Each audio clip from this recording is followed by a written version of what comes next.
Thank you all. Thank you. Well, we're never shy at it with the energy level at a LISC event. So I've always wanted to say this. So live from DC, welcome to day 2 of LISC. Well, thank you all. I suspect our moderator for our next panel is no stranger to the majority of you in the room. Reporter, syndicated columnist, and prize-winning author, his observations and analysis have earned him the recognition to be named among the 25 most influential Washington journalists by the National Journal and among the capital city's top 50 journalists by Washingtonian Magazine. Please join me in welcoming E.J. Dionne Jr., moderator for today's event.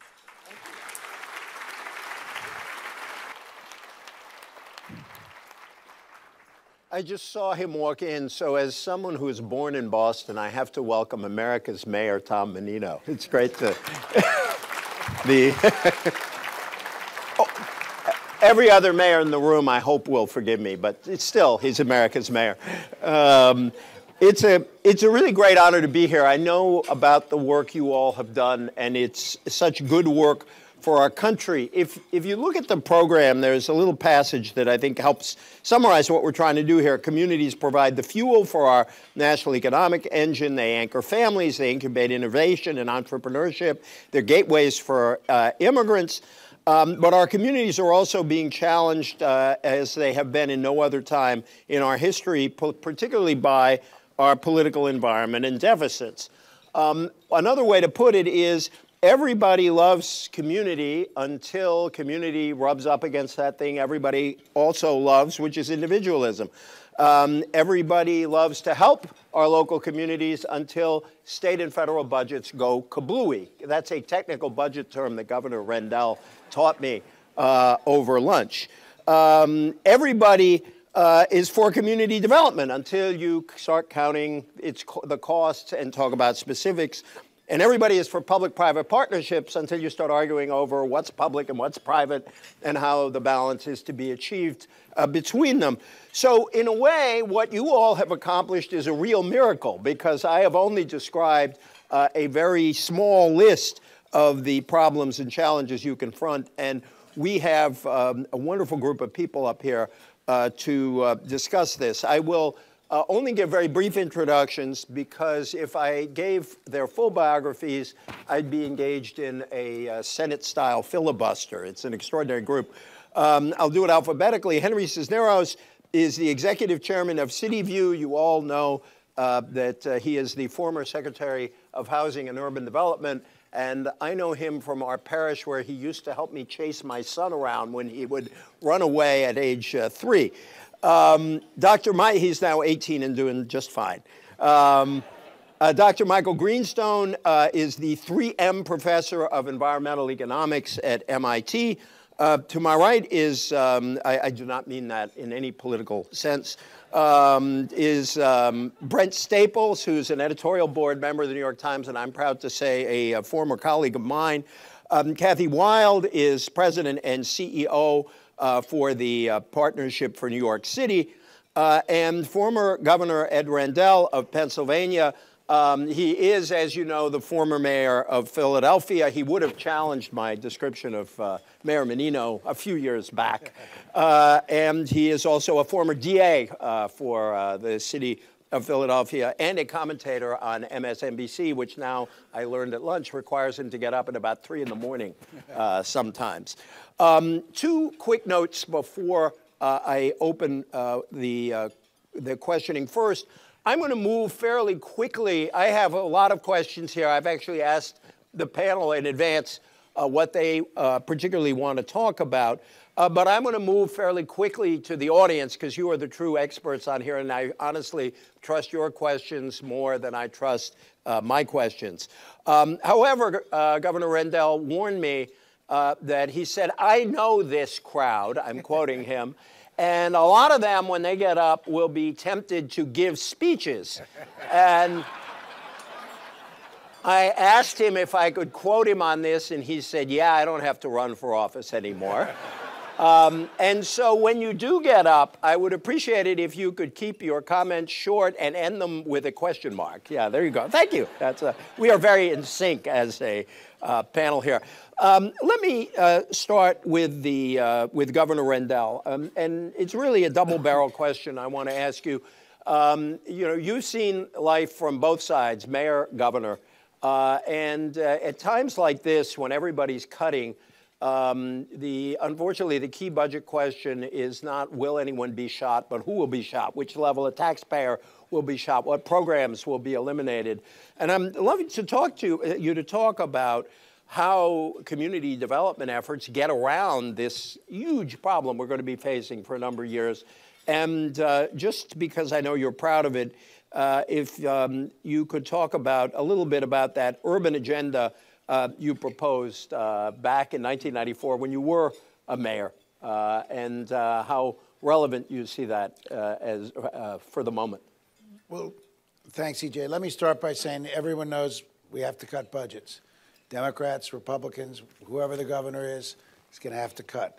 The recession debilitated revenue for states, cities as well, and the federal government, of course, and the loss of the precipitous removal of stimulus funds, which I would have phased down, but the precipitous removal of stimulus funds creates huge gaps for virtually every state, and there have to be budget cuts. But there should be some things that are sacrosanct in that process.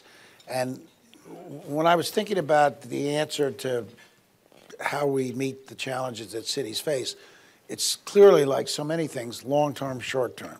In long-term, the one thing that ought to be inviolate for America in general, but for American cities in specific, is education. If we could repair education in American cities, that alone will bring the middle class back, flocking back into cities. In Philadelphia, we've seen population growth, but it's often population growth of older people or younger people without children.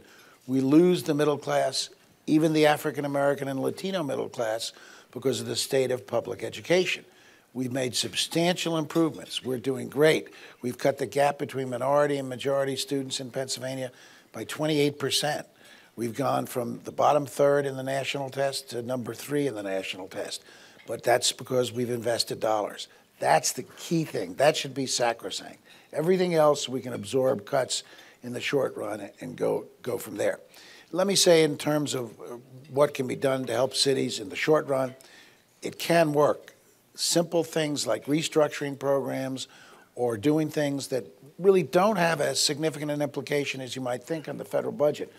I look at Secretary Cisneros, who I think was the best HUD secretary in the history of the country.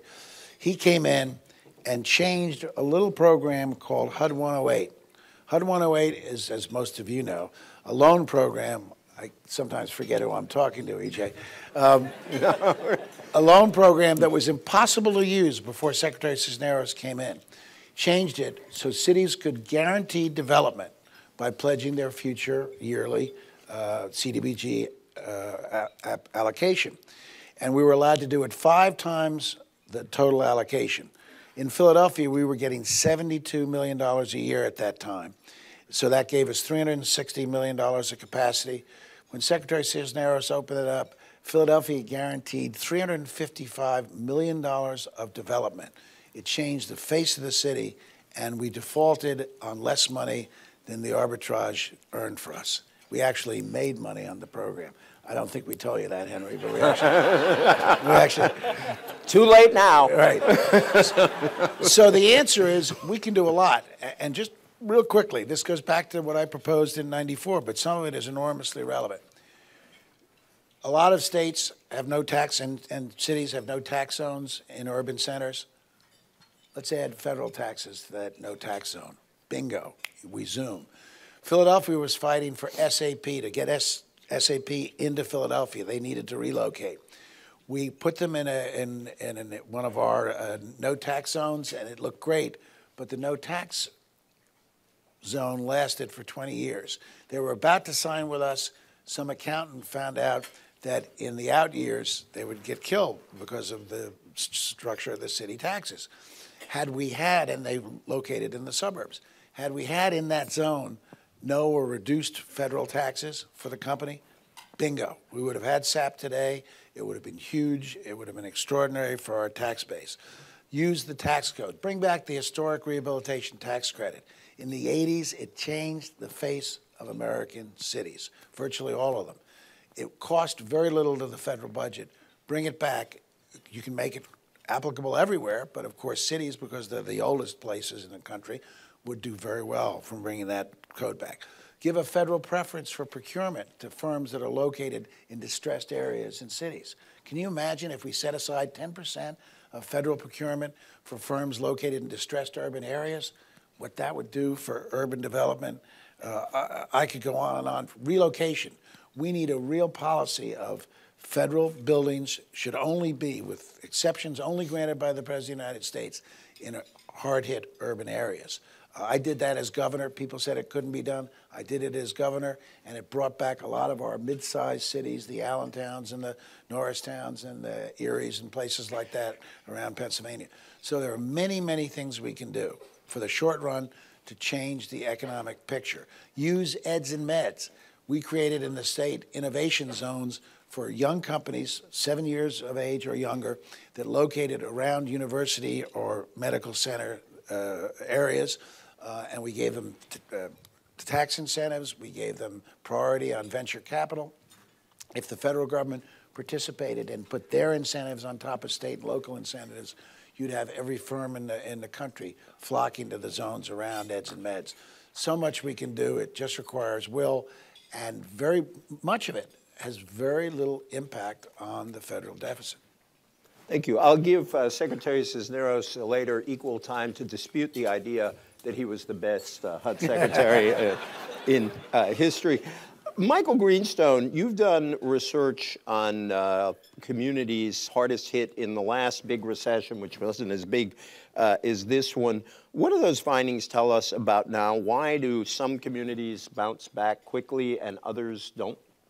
Yeah, so as part of my work at the Hamilton Project, we recently went back and said, okay, so we're stuck in this terrible recession. We know that it's concentrated in particular parts of the country. Can we go back and look in the 1980s and determine what happened to communities that were especially hard hit by that recession? And the really striking thing that came out of that, which I must say surprised us, was if you take the bottom quarter of counties, the counties that were just in that short 2-year period from 1980 to 1982 hit the hardest, they've effectively never recovered. And it's not just that their incomes and their poverty rates and their unemployment rates dropped in the recession, but they never got on the same growth path afterwards, again, as the rest of the country. And so by one measure, they had equal per capita income before the recession to the rest of the country. And today, their income is about their per capita income is about $10,000 less per person, which is an astronomical figure. So that kind of set us out to think about, well, what policies could we try and devise, or what policies are out there? And obviously, LISC has been a key contributor of important policy ideas in this area. And I think what we kind of concluded was that there were some specific things to focus on, but that we had never really developed a playbook in response to what happened in the early 1980s recession of policies that had been proven to work. And in the last several 10 to 15 years, there's been kind of a revolution in social science where with a focus on evaluating federal programs just like you evaluate drugs with a randomized control trial. And I think one of the chief messages that came out of our work in that area is that we need to develop a similar playbook as it relates to urban redevelopment. If we don't, we're going to be running, we'll watch in a very slow real time as the communities were hard hit in the 80s, we're developing a brand new set of them now. And I think when we're here for LISC's 50th anniversary, I don't think we want to be sitting around with a playbook that is not bulging with great ideas. And I think that would be my #1 suggestion. This is a chance for experimentation. Do you have a couple of thoughts on what you'd put in the new playbook? Yeah, so there's a few policies that I think have proven to be quite effective. I'm not sure if this was started under the secretary, but the empowerment. It all started under him. Yeah, that's right. Well, I'll join in. Empowerment zones did. It's There's now an emerging literature on empowerment zones, which is similar to some of the ideas Governor Rendell suggested, that suggest they can be quite effective ways to get development going in areas where they have not been very effective. Some other ideas that the Hamilton Project released were, and it sounds so simple, but it's actually radical, which is maybe in the middle of a recession you shouldn't cut back on funding for community colleges at the very point when people need returning. But somehow that seems to be our current policy. Another policy place where it seems that it would be easy to have some improvement is just the way community colleges are funded right now. They are reimbursed the same no matter what course they're offered, and yet some courses seem to have higher rates of return. So the eds and meds courses the students who attend them earn much more later than the people who take, my wife is an English major, but then the people who take English classes. So maybe shifting the funding. I think in addition, there's a group of people, and they really tend to be concentrated in communities that are hard hit by recessions, who have devoted themselves to becoming really good in a particular industry, and then that industry kind of goes to hell. But these are not like guys who are on the fringe of being in the job market. These are guys who, are earning some $40,000 to $80,000 a year and have real skills. In many respects, those are the people who are hardest hit by these recessions, because they've built up this set of skills, and those skills are effectively not marketable in the same way. So we could have some kind of Pell Grant program that focused on them, not just on younger students who are looking to enter the workforce. One radical idea, another radical idea we had was, and I think it's especially salient in the midst of this housing crisis, is that it's very hard for people to leave communities so suppose I'm a worker and the factory's closed down, but there's a factory that does the same thing in another part of the country. It's difficult for those families to move to those communities where their skills are going to be more valued. So one could imagine having some kind of lending program or mobility bank that would help some workers go to the places where their skills would be more highly valued. Thank you very much. By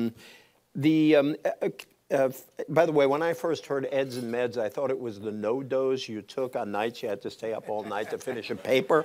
I'm sure no one in this room was ever in that position.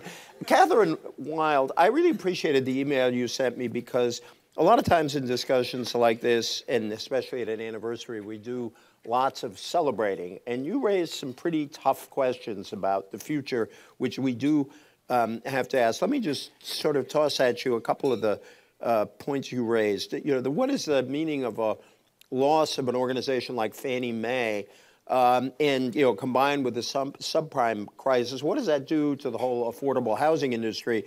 And I'll just quote what you wrote me. There is little pushback on federal plans to dramatically cut back community development and social service block grants and other funding sources that will have a huge impact on community development activity as it has evolved over the past 40 years. Could you elaborate on that and what you think needs to be done?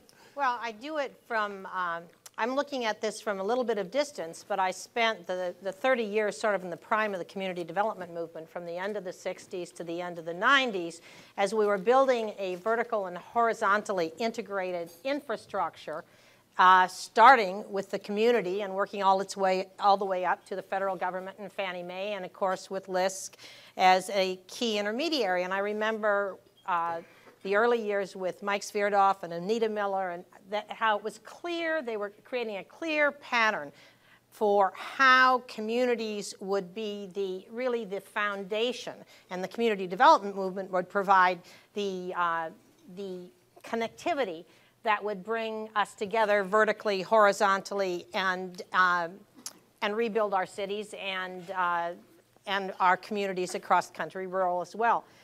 And when I look today at sort of where that's come, and I think about the conversations that I hear, where the attention of foundations and corporations has moved to globalization, regionalism, consumerism in the Dodd-Frank debate. The only time the word community came up that I heard was not community development or community reinvestment. It was community banks, and it was their fight with the big banks over some of their regulatory prerogatives. It was not, community development wasn't even part of the Dodd-Frank conversation as far as I could tell.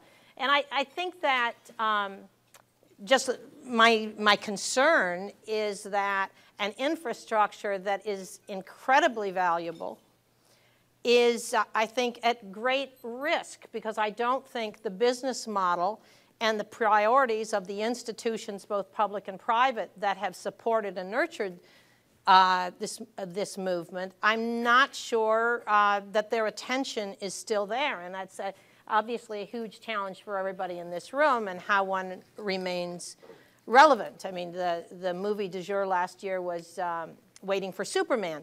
That wasn't about the community development movement. And to the extent that the community development movement is engaged in education and charter schools, where are they playing in this very important national conversation? And many other important national conversations that it seems like community development leadership is not as much of the conversation as they should be. So that, along with having, I just conclude by saying in 1971, we got the first Section 8 contracts for our neighborhood, and I remember thinking, 40 years.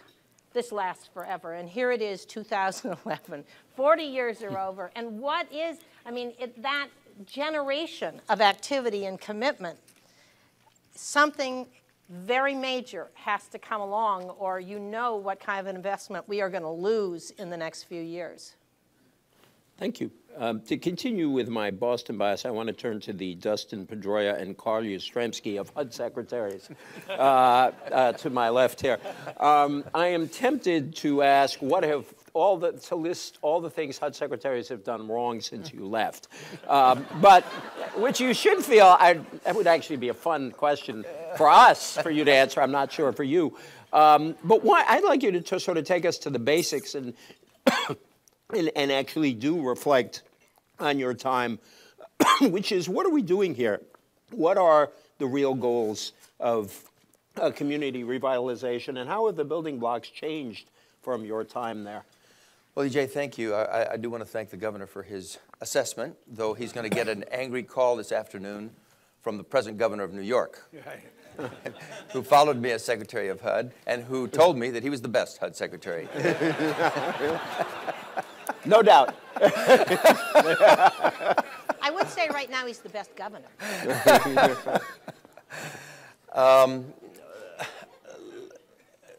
Somebody's going to have to speak up for Sean Donovan in the course of this, by the way, especially people looking for funding. Go ahead.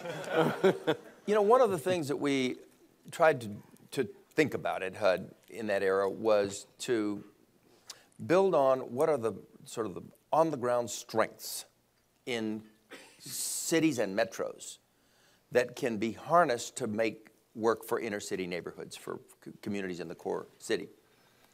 And I think that when you look at the kind of the objective facts on the ground, as difficult as these times are, as disheartening as they are, there's a lot of fundamental realities that are very hopeful for people who work in the field.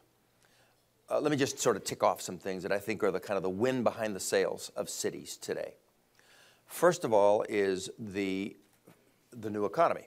An old industrial economy that was hurtful to cities because of the pollution and the congestion and so forth has given way to a new economy of new media, professional services, international trade, healthcare, biosciences, a whole lot of things that are very compatible with cities. And we see city neighborhoods being revitalized in loft space and office space all over the country and attracting people. So that New York City, which reached its peak population of 8 million in the census of 2000, the planning department is now planning for 9 million in 2030. And they're going to have to live somewhere, and they will work somewhere.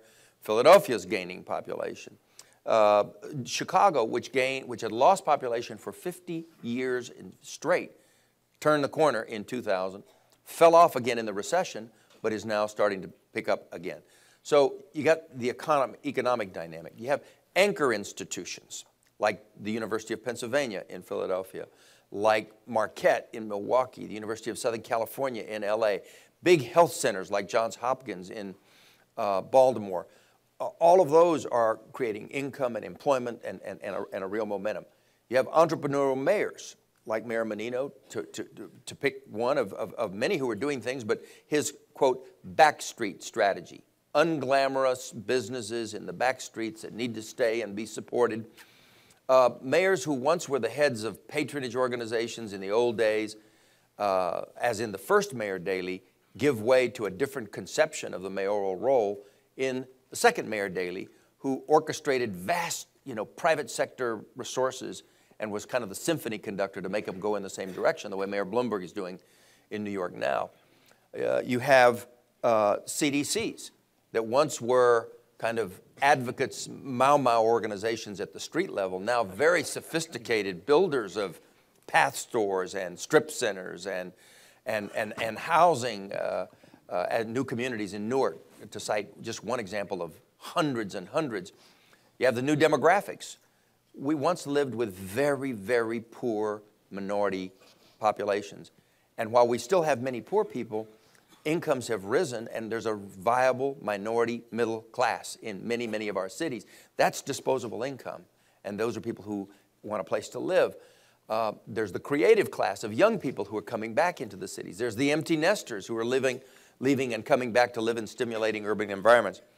And then you have exogenous factors, what economists would call exogenous factors, like gas prices that are suggesting to people you don't want to drive forever. You want to use mass transit. You want to be closer in. Climate change issues that most people agree. The cities are places where we can address some climate issues, building with greater density and so forth. So it just strikes me that there's a whole lot of positive things. These are tough times. We need to get through the fiscal problems for sure, and we need to get through the issues associated with rebuilding the jobs base of this economy. But I think what we saw in the 90s during that period of expansion was real hope for the cities and the inner city neighborhoods. And we've had a deflection here for a 5-year span or so. But I think on the other side of it, we could be looking at some very positive forces, which if tapped correctly, meaning invest in education, as the governor said, build housing in the central areas, mixed housing, all different kinds, and focus on strategy raising incomes, this could be golden era, not just American cities, but cities globally. Wow, what an optimistic view of the world. I want to turn to Brent, but then I want to ask Catherine, whose tone in her, at least her note, was a little less optimistic, to kind of challenge that a little bit, if I could. But I want to turn to Brent. You have done, and by the way, as a fellow journalist, I want you to feel free to intervene and ask annoying questions to anyone on this panel. That's what we do, is ask annoying questions. You've done a lot of work on criminal justice and prison policy, and you see that as having a role in building coherent communities. Can you talk about that? My job as an editorial writer is to try to get behind policies that actually prompt Congress to do things, prompt the state legislatures to act in. Sometimes that works, and sometimes it doesn't. But I've been at this for about 20 years, and I've had a chance to see I push the ball up the hill, it rolls down. I push the ball up, but sometimes I push it up and it stays up. When we talk about the economy and its impact on community development, we realize that we're in for a tough road to hoe in the next few years. I mean, that's a given. But understand that economic tough times also present you with opportunities to advance policies that have an economic impact.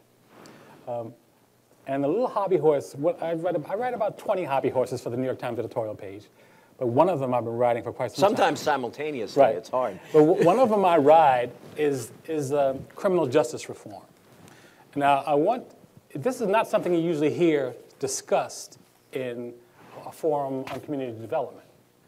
But in fact, the disenfranchisement, the exile from the social mainstream of people who have criminal records is a huge, huge, huge problem in urban America.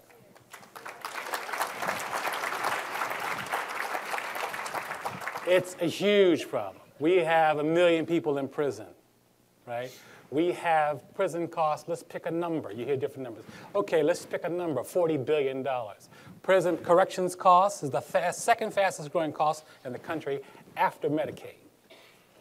So we have a fiscal interest in cutting recidivism, keeping people out of jail once they are released. And we have a fiscal interest in lowering the obstacles to employment and education for people with criminal records. In New York, I must say, do you remember the John Sayles film, Brother from Another Planet, 1984? There's a joke in that film. The brother, a black guy, comes from outer space. He's on the A train going uptown. A magician comes and does all kinds of tricks and then says to him, hey, watch me make all the white people disappear from this train. The train hits the 59th Street, the white people get off. And the next thing you know, you're in Harlem. I want to tell you, when I came to New York in the 80s, I rode a bike through Harlem, and for the first time in Upper Manhattan, and the blocks I went through where there was no one living, it terrified me. Absolutely terrified me, because I was from Chicago.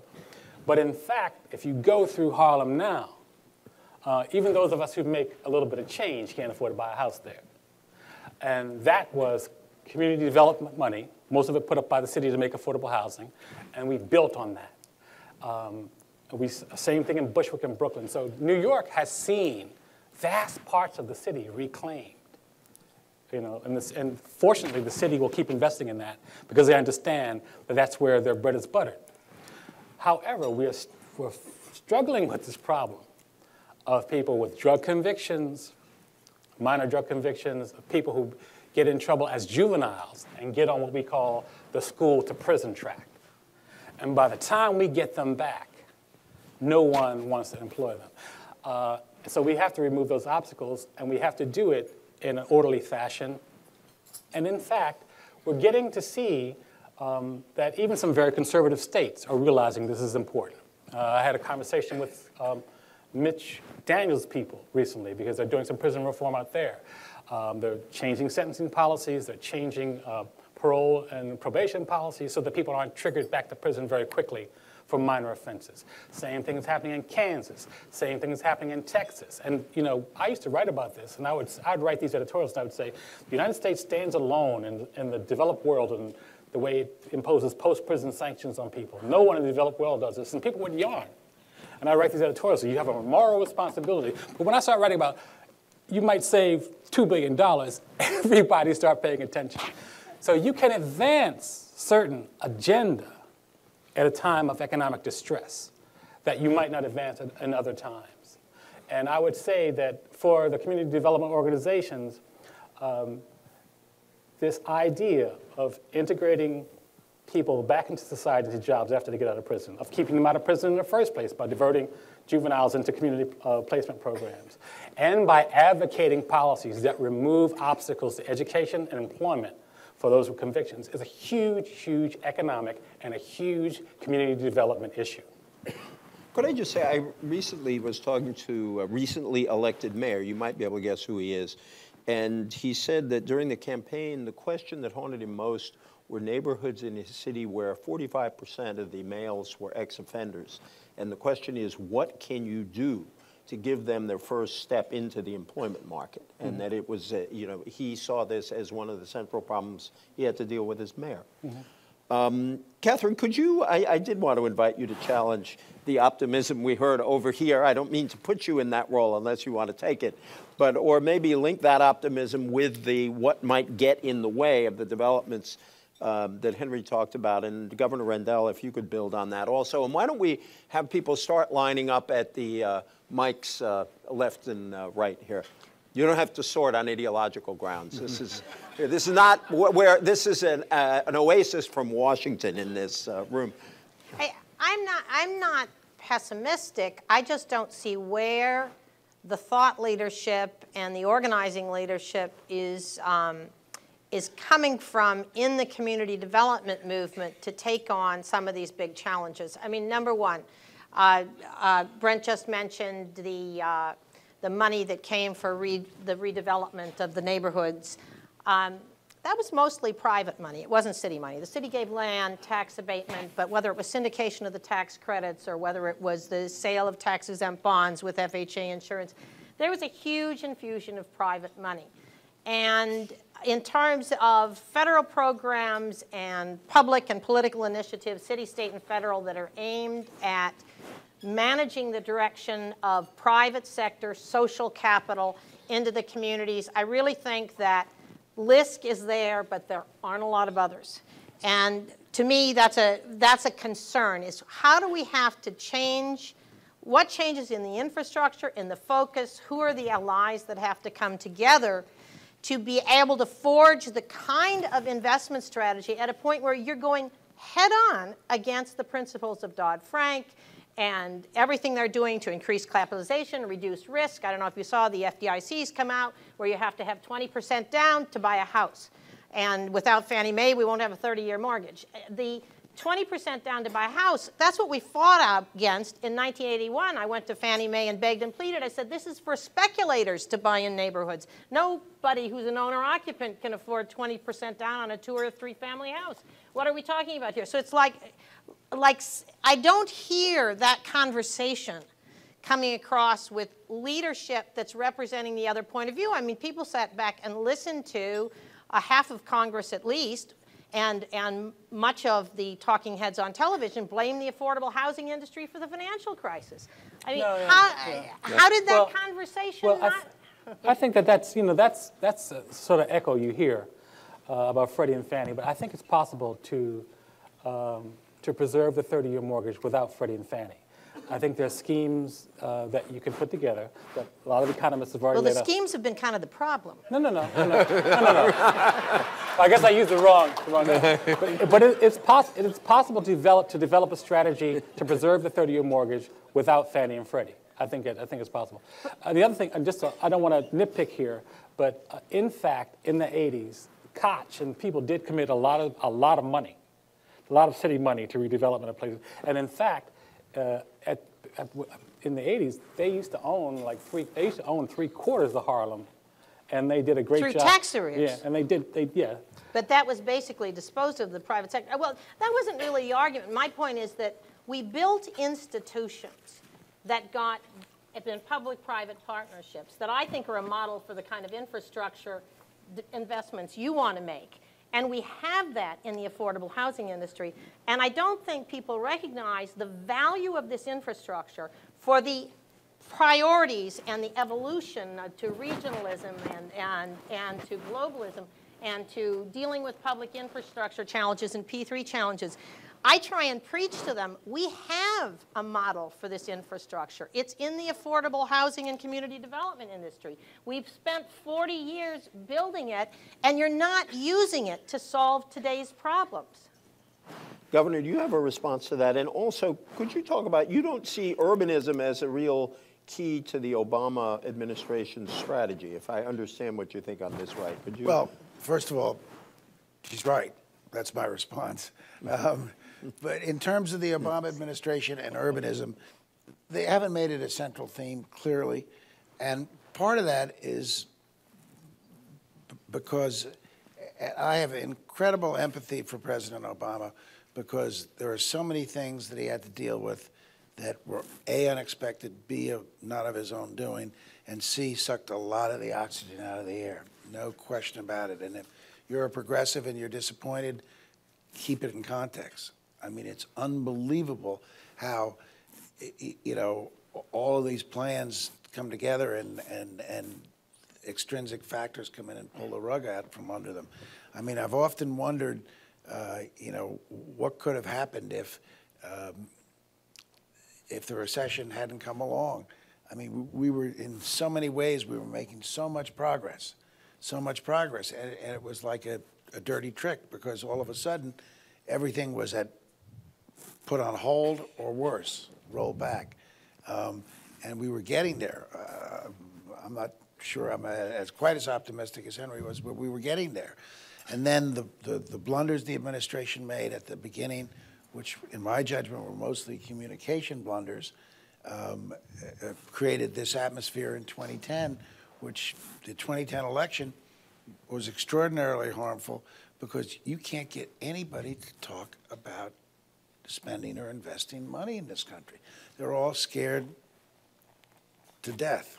I was going to say something else, but I'll save that. I was told by the producer on the Bill Maher show I can say things like that. I'm going to L.A. to do the show, but they're all scared to death. And Admirable restraint, right, I gotta say. and it's just so insane. I say to people all the time, name me one business in America that's grown successful without investing in its own growth. There isn't one. Microsoft was 3 guys, 1 idea, and $2,000. And they kept rolling it over, investing, judicious borrowing. We seem to have forgotten that basic notion. We seem to be scared of our shadow. And the politicians, the National Association of Manufacturers, the Chamber of Commerce, the AFL-CIO, all agree we should raise the gas tax. The Deficit Commission agrees we should raise the gas tax. You know how many votes we would have for raising the gas tax in the Congress? Unless it was a secret ballot, then we'd have a different outcome. But my point is, the Obama administration has had to deal with realities, again, not of its own making. So an urban agenda somewhat on the back burner, except for Arne Duncan and education. Arne Duncan gets it. And remember, we can talk all about the short run and the things I've talked about, things Catherine's talked about. Remember, education will tell the tale of what American cities are going to be like. Henry, you're right about your optimistic picture, except for one thing. The middle class that has children are still leaving. Yeah. They're still leaving. Look, I don't want to be Pollyanna-ish. I live in the poorest census tract in San Antonio. I live in my grandparents' old home, refurbished it, and I see all around me, I mean, children who have no chance whatsoever without intervention, and people who are disabled and people who are old. That's who I go to church with. That's who I see on my block. I know what it is. But at the same time, first of all, if you're in the community development movement, you have to build. You have to look for the strengths of what there is and build on those. That's fact one.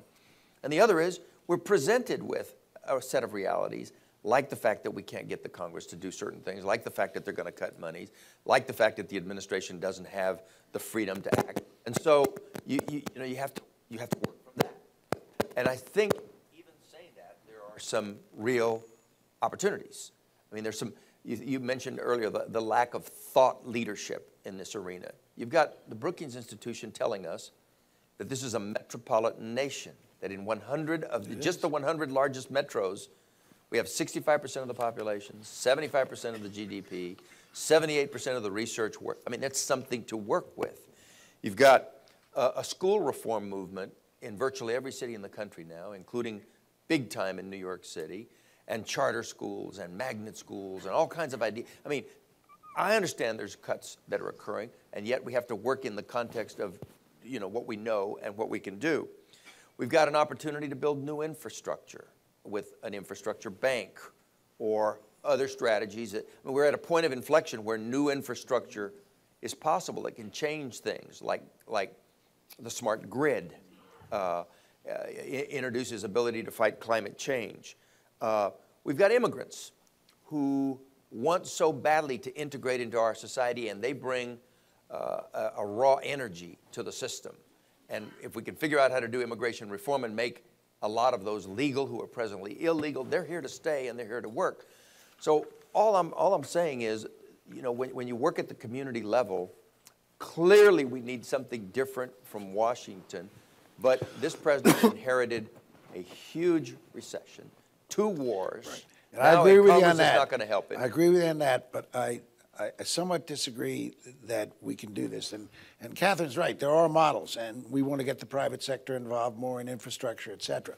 But remember, take infrastructure as an example.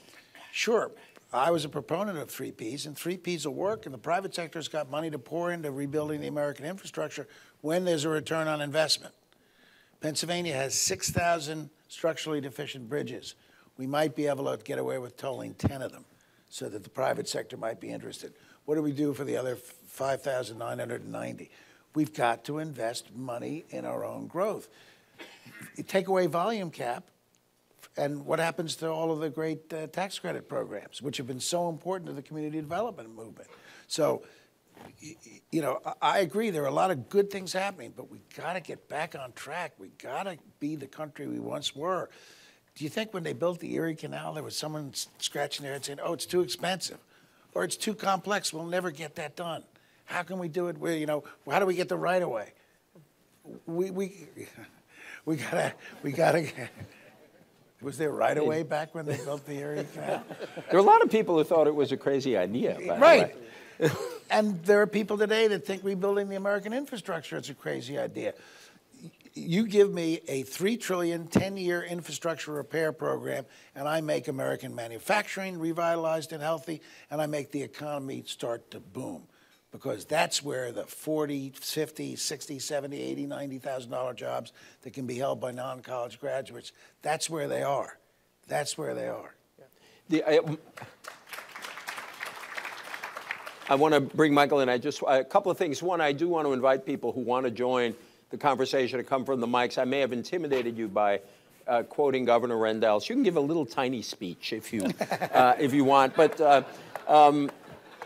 Henry Cisneros allowed me to bring up, everyone needs a favorite hopeless cause. Mine is to abolish the United States Senate, which systematically underrepresents metro areas in a metropolitan nation. But my suggestion is that you, on all the roofs of all affordable housing, you should grow corn and wheat and just apply for agriculture subsidies.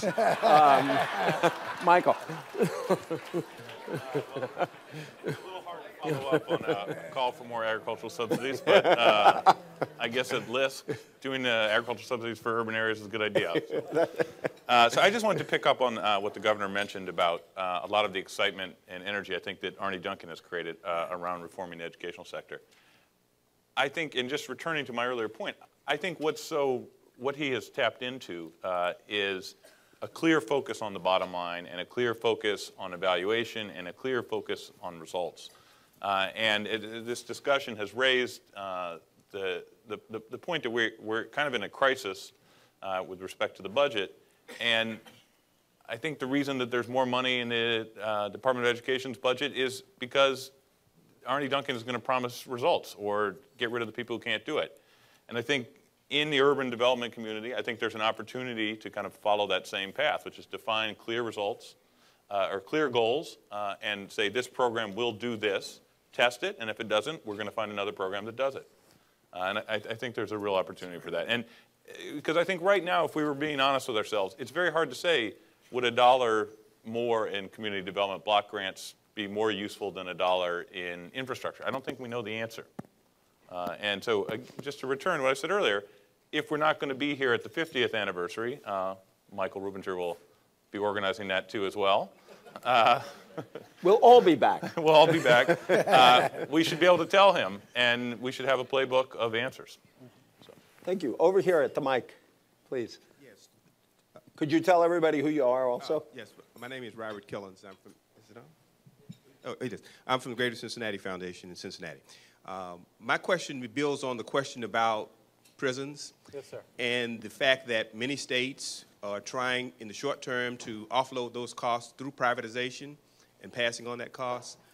But the worry is, as the governor said, unless there's some return for those entities that privatize them, and then there's an economic incentive to have prisoners. And so I just worry, what can we do to watch out for that, or to try to make sure we don't let that happen, where we make these profit-making centers where then there's an economic incentive to send people? Well, first of all, I oppose privatization of prisons, period.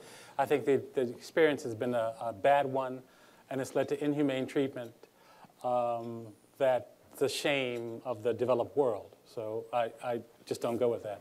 But what I'm trying to say is that the states have discovered that they're choosing between building prisons and building schools and roads and bridges. They discover, as the economy has gotten tighter, they've discovered that connection. And in fact, they're making reforms and parole reforms. And look at Texas. I think Texas in the last couple years, they averted, but just by changing the parole policy and drug treatment policy, they averted an additional $1.5 billion or something in new prisons that they won't need because people are not going to be there. That's the kind of financial interest I'm talking about. And at the same time, in Chicago, in Massachusetts a couple years ago, the legislature passed a bill that forbade employers who contract with the city and the state from discriminating against people who have criminal records unless they are barred from a specific job by statute, i.e., if you have a certain conviction, you can't be a cop or you can't be a fire person. Those kinds of changes are profoundly important. And they do have an economic return. They bring people back. They make the prison population smaller, so you can close more. Now, closing them is another problem. We're having that problem in New York. And by the way, there's already, in many states, because prisons are built in rural areas, and the inmates come from urban areas typically, there is already too big a fiscal interest in those rural areas of keeping prisons full. So that's, but if in, yes, exactly, because of the voting dilution. So those are the kind of things I'm talking about. By the way, there is, what is it called? Block the Box. There is a great movement among... Ban the box. Ban the box among employers, simply to take the little box out of the job application that says where you can fix it, and they're starting to do that, where that can come up in the interview, but it doesn't keep the person out of the pool automatically. Is just sort of taking the question, the criminal record question, off the initial application. I think they've done that in San Francisco. They may have done it in Chicago, I'm not sure, but they've taken a couple other things. And Boston has, in fact, Boston and Massachusetts have been sort of leading the way in this. And I think it's important in the private sector to have that movement take off. Let's see, is there someone over here? Yeah. Yes. It's hard to see you. We're sorry up here. I'm Julie Seward. I direct the state policy work at LISC. I'd love to have you talk a bit about who some of the stars are among the governors, but my question really gets back to the metropolitan areas, and you mentioned that earlier. And I was wondering if you could comment a bit about how cities and community development really claim their space inside regional conversations. Well, Go ahead, Governor.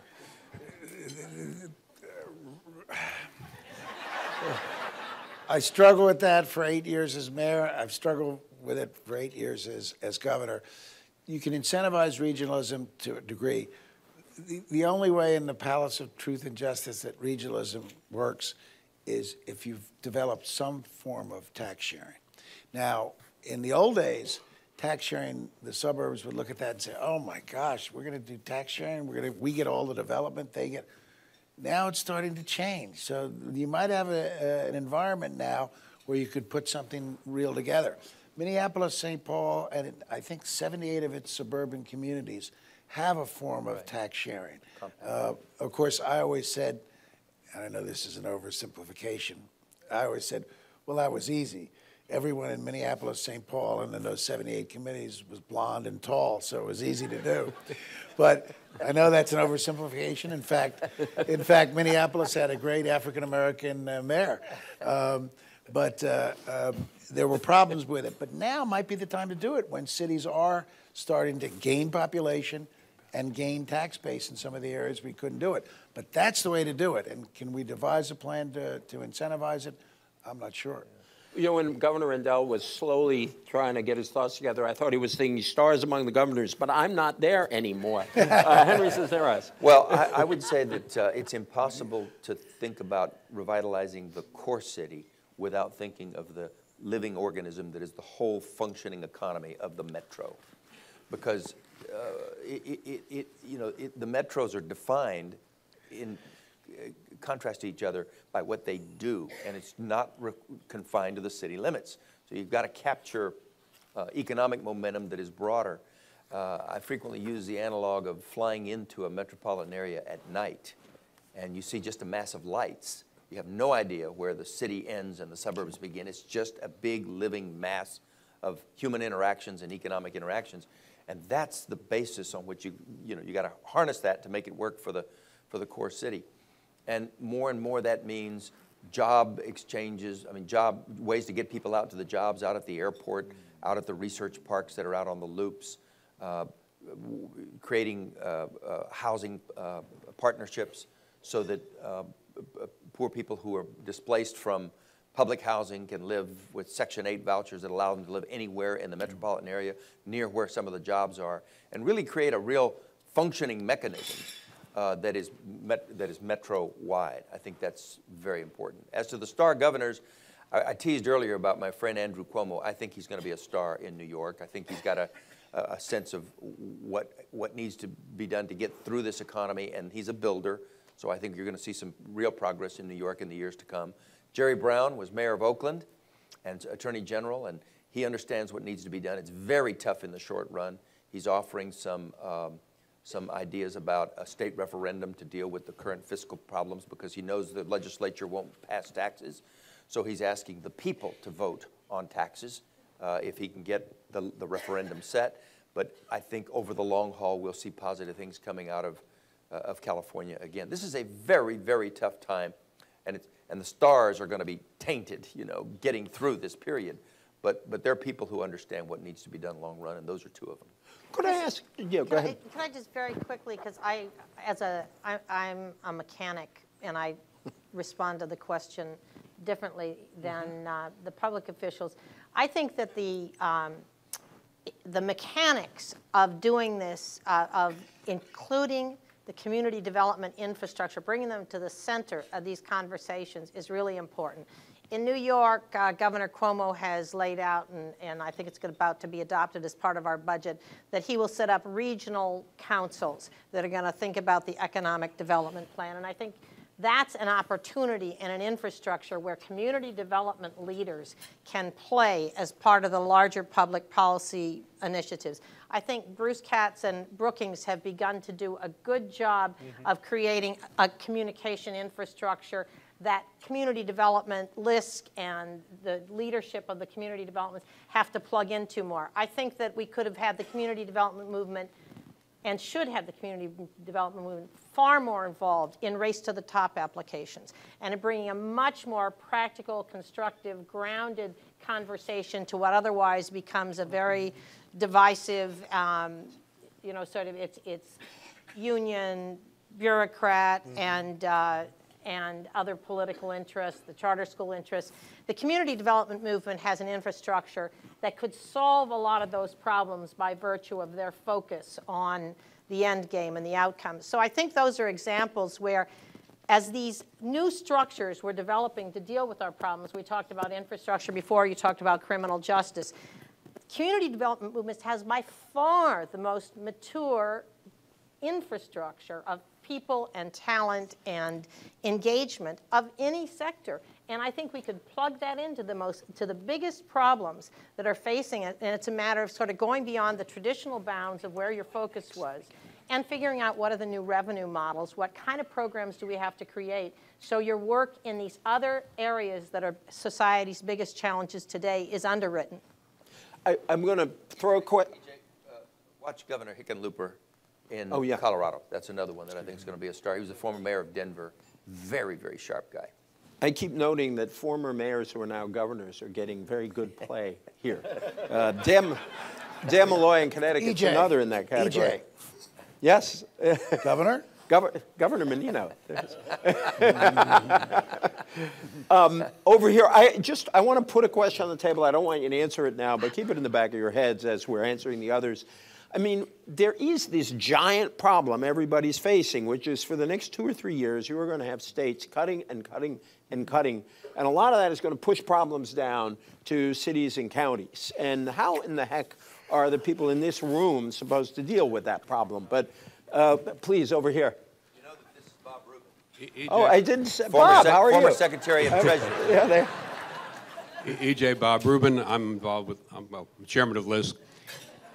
We're probably all a product of our background, but my question actually was going to be very similar to the question you just raised, but in a different direction. President Clinton used to say that for progressives to achieve their objectives, Ed's $4 trillion or whatever it was of infrastructure spending and so forth, the first thing they had to do was to establish a sound fiscal context. And both for substantive reasons and also politically, it was the only way they were going to be able to gain broad acceptance for what they wanted to do. So my question is directed to you, EJ, and also I think maybe to Ed. or at least principally, what do you think that all of us probably would agree with virtually everything that the panel has had to say, although we might have caveats about various respect to some of the points made. But what do you think that progressives should be? You are now going through a whole conversation without ever addressing this question of how do we deal with the fiscal context? And what do you think progressives should be doing in that respect, and be as specific as you are comfortable being? I thought I was the moderator. Go ahead. What? We'll sit back. I would not want to go beyond my role. I mean, if I will give a very short answer, it's a long problem. But I think progressives have to make the world safe for tax increases. And that one of the biggest problems we have is a lot of pretending, and people use words to pretend behind. You know, for example, yes, we got to figure out how to deal with Medicare, certainly in health costs, but we kind of hide behind the word entitlements, which makes it sound like you're not cutting anything. But I just don't see how you can get from here to there and get to a balanced budget without some, not horribly, big tax increases. But when we had that great socialist Treasury Secretary, Bob Rubin, we had those Clinton tax rates, which if you just went back to those, you get $4 trillion over a decade, which is about what the commission, the Simpson-Bowles Commission, came up with all their complicated cuts. Now, there's other stuff you need to talk about, and progressives always have to be willing to cut stuff and make government more efficient. But I just don't see how you can ever solve this problem if we remain so taxophobic. There are some good signs, or at least some people in Congress who had historically been anti-tax who are willing to say, yes, we need to have some revenue. But again, I think they're hiding behind another word, which is tax reform. Governor Rendell and I were talking about tax reform before.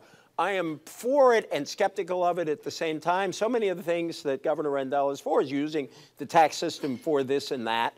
And I just don't think you can raise enough revenue with tax reform. What I'd actually like to do is go back to the Clinton rates and reform those, and then we could go forward from there. Anyway, that's enough. But Governor Rendell.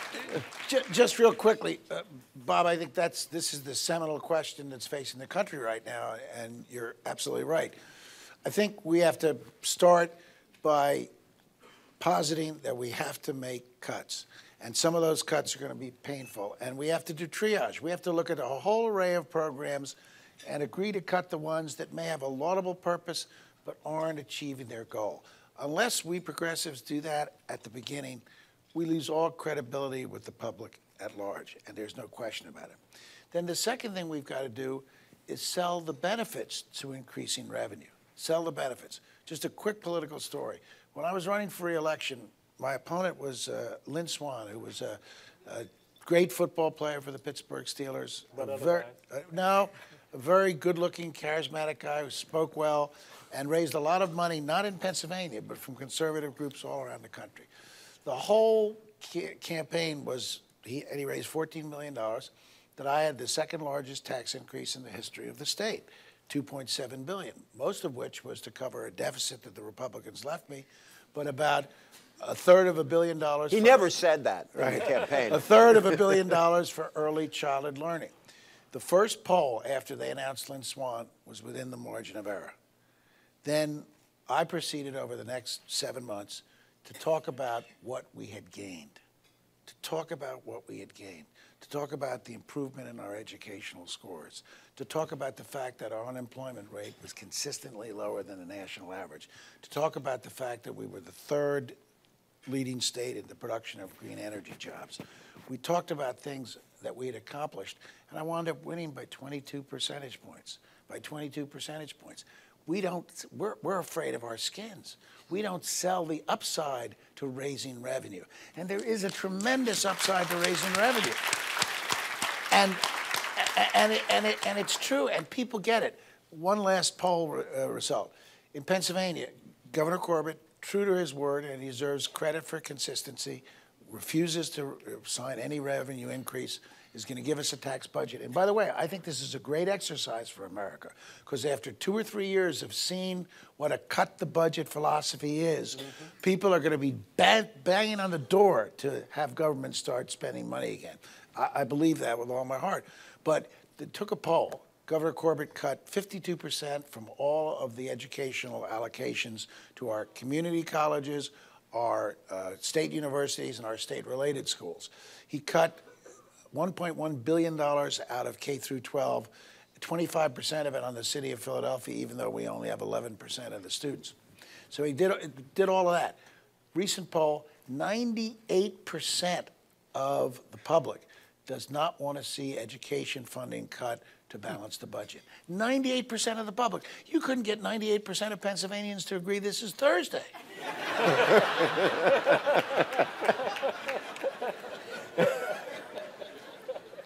But Just a quick word. First, let me just say, Bob Rubin was present in the Clinton administration as the head of the Economic Council when Lloyd Bentsen was Secretary of Treasury. Bob later became Secretary of Treasury. And during that period, hard decisions were made, including revenue increases in 1993, which resulted over the span of the decade in the longest expansion in American history, lowest unemployment rates, highest job formations, lowest poverty rates on record since poverty numbers have been kept, closing in the distribution of income, impact on a lot of social factors. So the model of generating governmental investment to balance the budget, to generate low interest rates and touch the economy at large is a model that we know works. What we confront now is a very, very serious problem. And I just served on the fiscal commission that Alice Rivlin and Senator Domenici headed, the smaller commission, but which produced its own report. And the first night that we met, we were told, and it proved to be true as the numbers were developed over the span of its work, this debt environment that we confront now cannot be addressed by cutting programs. It cannot be addressed by raising taxes alone. It cannot be addressed by growth, which has been the traditional vehicle out of these deficit situations. We've got to do all three, and we've got to do all three in a big way. We're presently running a debt to GDP ratio of about 60%, which is higher than at any point except for World War II, because the traditional norm is about 38% debt to GDP. We're way, way up. On present trajectory, by 2020, that's a 100% ratio. By 2030, it's 200%. No modern industrial nation has been in that territory in terms of debt to GDP. So as difficult as it is to hear, particularly for progressives who need the resources, working in core city environments, this is what we confront, and it's going to be massive. They're going to be on the cutting side. The issues are real. The commission recommended not only tax reforms and increases, but a value-added tax, which a whole new tax has to be added to make the numbers work and get even near annual balancing. And I think the best we could do was got the debt down to around 40% or so, even with measures of that nature. So this is a very real challenge, Bob, that's different from what we confronted in the 90s, but it clearly needs to be addressed, and everybody needs to be at the table. Michael, you can come in. Let me get one more question, and you've been very patient. Could I go over here? And then I'm going to remind everybody of the Larry Summers take on the VAT, which is, but not now. Go ahead. Hi, my name is Elise Hoban, and I'm the Vice President of our Rural LISC program, which covers 31 states, 60 community development corporations. And in all deference to the panel, I just want to remind them that rural America is the fuel, food, and fabric of your cities. And so we can't leave them behind. We got a few people in the audience. And I think I am quoting Governor, one of your people, Barry Dank from the Center for Rural Pennsylvania, in using that analogy. So I'm desperately trying to find a question in here, but. So what do you think?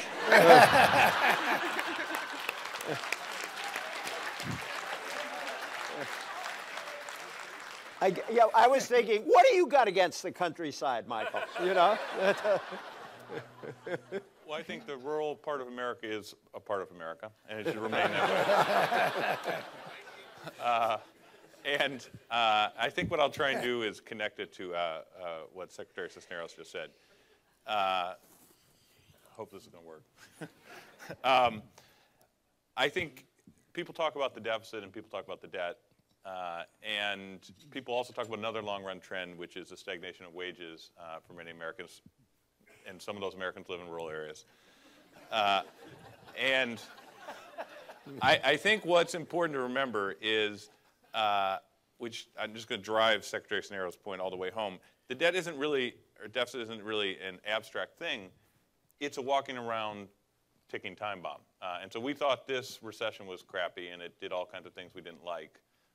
And many American families are having a hard time. But if it really turned out that we had a financial crisis, and we're doing all the things you're supposed to create one, then you know, the budget cutting would come very quickly. It would come indiscriminately, and it would endanger many of the activities a lot of the people in this room care deeply about, and many Americans, urban and rural, care about as well. So I just wanted to amplify that point. Could I say, since I made my crack about the Senate, that, you know, two things. One is I think we need rural programs that actually help rural people in communities that need help, and I'm not sure that's where federal government money goes right now.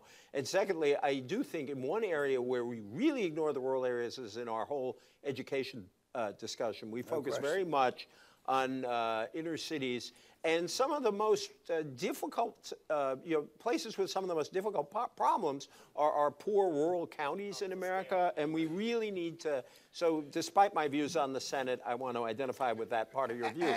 Henry, do you want to come back as the metro advocate to speak for how you federate rural areas with metro areas? The whole discussion of regionalism was... Well, there are good programs that do both. I think, Bob, were you still around when we did New Markets?